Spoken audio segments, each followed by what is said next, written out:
G'day, welcome back to another fun Science Minute with Dr. Joe. Today I'm doing fire, and fire is dangerous, so we don't want to do any of these things here today, at least not without professional adult supervision. Now, fires need three things in order to burn. The first thing they need is heat. Fires also produce heat. One reason they're dangerous is because they make one of their own ingredients. The next thing a fire needs is they're going to need some fuel. We're going to use these matches here. They burn at a reasonably low temperature, but anything will burn if it's hot enough. Concrete, steel, iron, even your own skin. Another reason why fires are dangerous, your body is a fuel for fire.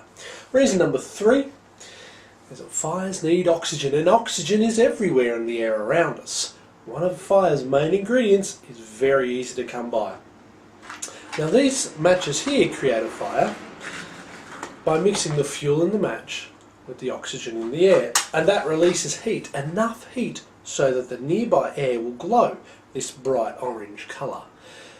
Now, you make all the air in this room the same temperature, it'll glow just about the same colour because all hot things glow.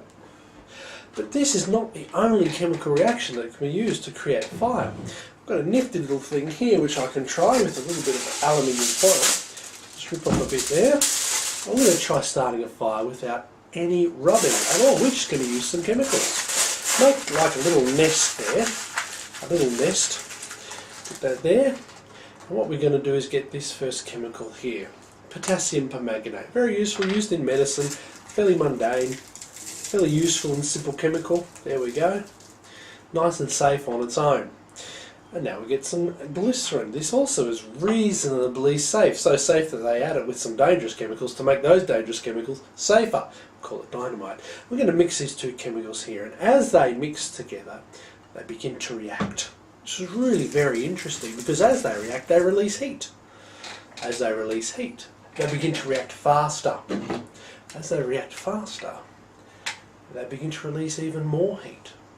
Eventually, this reaction, as it speeds up and up, will begin to release enough heat so that we'll begin to see some smoke.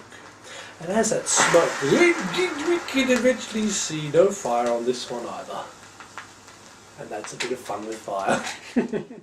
Now, some of you are probably feeling a bit disappointed that our last demonstration did not actually burst into flame. So we're doing it again outside where the smoke won't affect me quite so badly. Pouring our two ingredients, let them start reacting. As they begin to react, they build up heat. As they build up heat, they react faster. Eventually that will get to the point where you should see some flame. Well, the reaction starts very slowly at times, but then speeds up. And when it does speed up, it speeds up pretty quick.